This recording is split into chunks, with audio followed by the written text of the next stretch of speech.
السلام علیکم سارے دوست، امید ہے خیریت سے ہوں گے۔ میں ایک کافی لمبی غیر حاضری کے بعد آپ کی خدمت میں حاضر ہوں۔ وجہ تو کوئی نہیں دینی چاہیے کیونکہ آپ کا گلہ اور آپ کا شکوہ جا بنتا ہے کہ میری غیر حاضری بہت لمبی ہوگی، لیکن میں بچوں کے ساتھ کافی عرصے سے ایک سیر کے سفر پہ نکلا ہوا تھا، اور وہاں سے میری کوئی رسائی نہیں تھی کسی ایسی خبروں کے ساتھ یا تبصروں کے ساتھ جو میں آپ کی خدمت میں حاضر ہو سکتا۔ تو بات آگے بڑھانے سے پہلے میں آپ سے بات کرنا چاہتا ہوں کہ جو ایران اور اسرائیل کی جو اس وقت جنگ جاری ہے، میں اس پہ کوئی ایکسپرٹ نہیں ہوں، لیکن جو اس وقت حالات بن رہے ہیں وہ شروع میں تو جیسے آپ کو پتہ ہے کہ جب ایران کے جو ملٹری کی جو ٹاپ لیڈرشپ ہے وہ اسرائیل نے شہید کر دی، اور اس کے بعد ان کے جو سائنٹسٹ ہیں ان کو بھی انہوں نے شہید کر دیا۔ تو ایک لمحے کے لیے یا ایک دن کے لیے یہ لگا کہ جو ایران ہے وہ بیٹھ جائے گا، لیکن اس سارے حملے کا جو مقصد حاصل کرنا چاہتا ہے امریکہ اور اسرائیل، وہ رجیم چینج کر کے کرنا چاہتا ہے، لیکن اس وقت تک رجیم چینج کی کوئی ایسی حالات جو ہے نا وہاں پہ نہیں پیدا ہوئے، بلکہ ہوا ایسے ہے کہ جو لوگ ہیں جو یہ مولویوں کی حکومت کو پسند نہیں بھی کرتے، جو لبرلز ہیں، وہ بھی اس وقت اپنی حکومت کے پیچھے کھڑے ہو گئے ہیں۔ اور جو جمعے کے اجتماعات تھے 2 دن پہلے تہران میں اور باقی شہروں میں، وہ اس چیز کا منہ بولتا ثبوت تھے کہ عوام جو ہے وہ ایران کی نہ وہ ڈر رہی ہے اسرائیل سے یا امریکہ سے، اور نہ ہی ایرانی گورنمنٹ جو ہے وہ ابھی خوف زدہ ہے۔ اور اس کے مقابلے میں جو ایران کے جو حملے، جو ایک سجیل جو میزائل اب انہوں نے مارنے شروع کیے ہیں، جو 2-3 ہی مارتے ہیں روزانہ، لیکن جو ٹھکائی وہ اسرائیل کی کر رہے ہیں، تو ہمیں یہ لگتا ہے، اور جن لوگوں سے میری یہ سفر کے دوران بھی میں ترکی میں بھی تھا، وہاں پہ بھی جو لوگوں سے بات ہوئی، وہ سارے یہی کہہ رہے تھے کہ جو ایرانی میزائلز ہیں وہ اب نقصان کر رہے ہیں اسرائیل کا، اور اسرائیل اب درد میں ہے۔ اب اس کو وہ ظاہر نہیں کرتا، اور چونکہ انٹرنیشنل میڈیا پہ امریکہ اور اسرائیل کا مکمل کنٹرول ہے، اور اسی طریقے سے جو باقی بھی مغربی دنیا ہے وہ کھل کے تو اس جنگ میں اسرائیل کے ساتھ سامنے نہیں آ رہے، لیکن اندرون خانہ وہ مکمل طور پہ اسرائیل کے ساتھ ہیں، اور امریکہ تو اعلانیہ۔ اور آج امریکہ نے جو خود حملہ کیا ہے ایران پہ، اور اس کے جو ایٹمی اثاثے ہیں ان پہ جو ان کو تباہ کرنے کا دعویٰ بھی کر دیا ہے۔ تو لیکن جو اس میں خوشائند بات یہ ہے کہ جو ٹرمپ نے ابھی یہ اندیا دیا ہے کہ بھئی ہم نے اپنی باری کر لی ہے، ہم نے اپنے B-2 بمبار جو ہیں وہ، اور ان کے جو بڑے جو بامز ہیں جو گڑھے ڈالتے ہیں، وہ ہم نے مار کے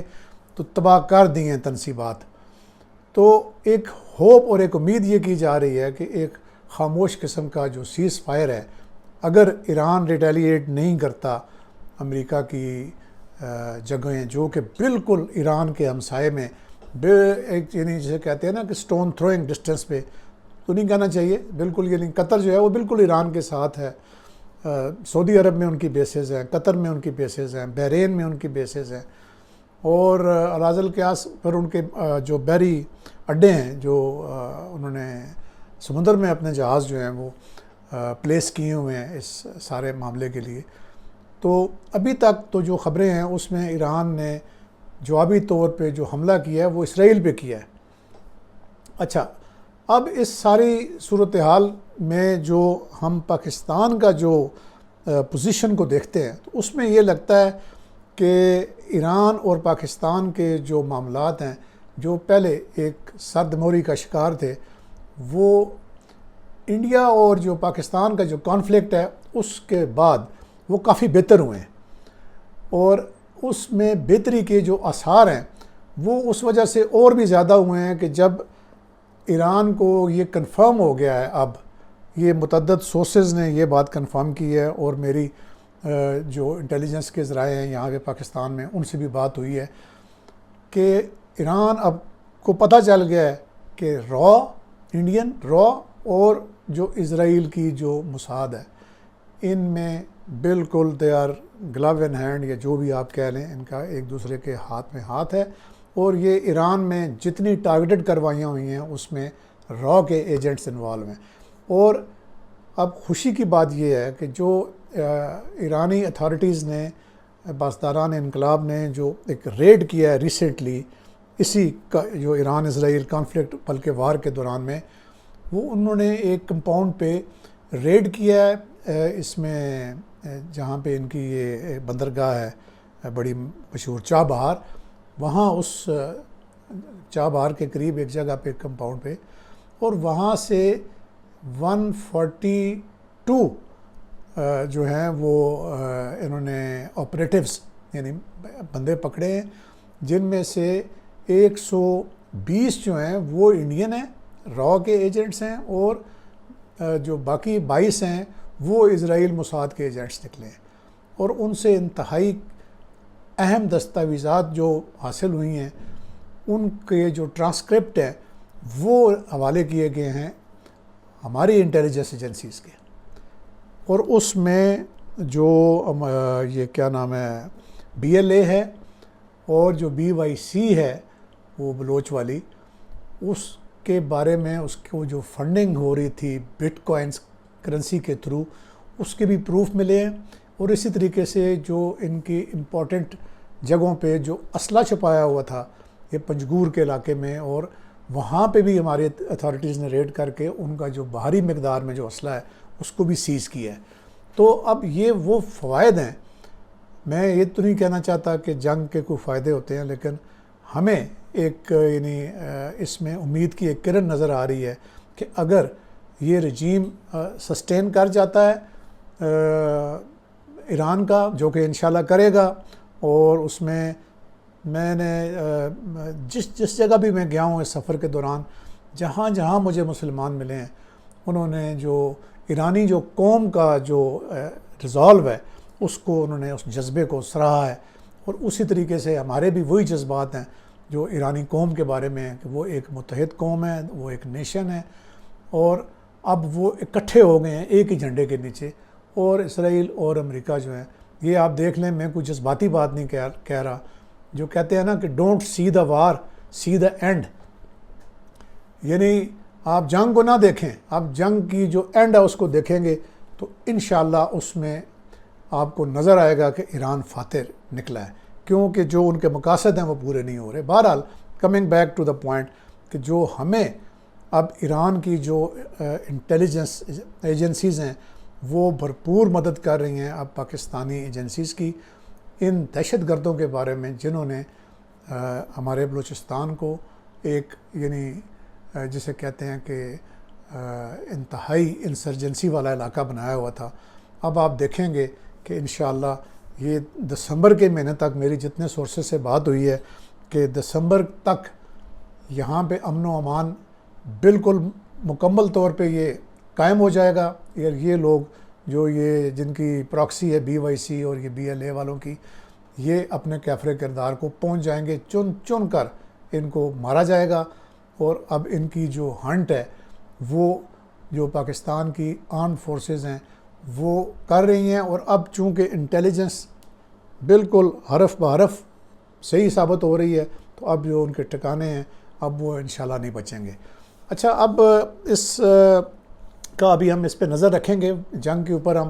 اپنا جو بھی اپنا ہمارا ایک کم علمی پہ مبنی جو تجزیہ ہے،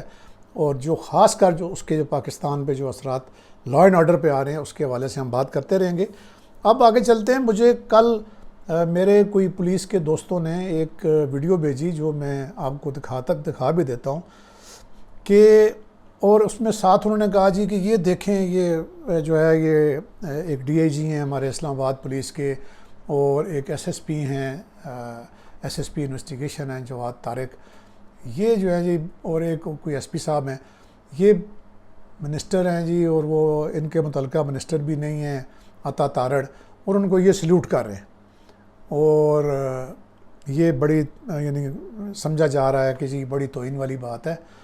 تو بات یہ ہے کہ جو سلیوٹ کرنا ہے یہ سلیوٹ کرنے والے کے لیے بڑی ایک آنر کی بات ہوتی ہے، اور جو منسٹرز ہیں وہ کسی بھی قسم کا منسٹر ہو وہ سلیوٹ کا انٹائٹلڈ ہوتا ہے۔ تو یہ میں اپنے جو پولیس کے دوست ہیں، احباب ہیں، اس میں میں آپ کو ایک قصہ بھی سنا دیتا ہوں۔ میرے ایک بہت سینئر ہیں، میں ان کا ابھی نام نہیں لینا چاہتا، وہ وار پریزنرز بھی میں سے رہے ہیں، تو وہ مجھے قصہ سناتے ہیں کہ ہم جب قید میں تھے انڈیا کی 71 وار کے بعد، تو وہاں پہ ہمارے کیمپ میں ایک انڈین بہت سینئر جنرل وزٹ پہ آیا، کیمپ کے وہ وزٹ کرتے رہتے تھے، اور ایک وہاں پہ منسٹر جو تھے جو کہ بہت کم تر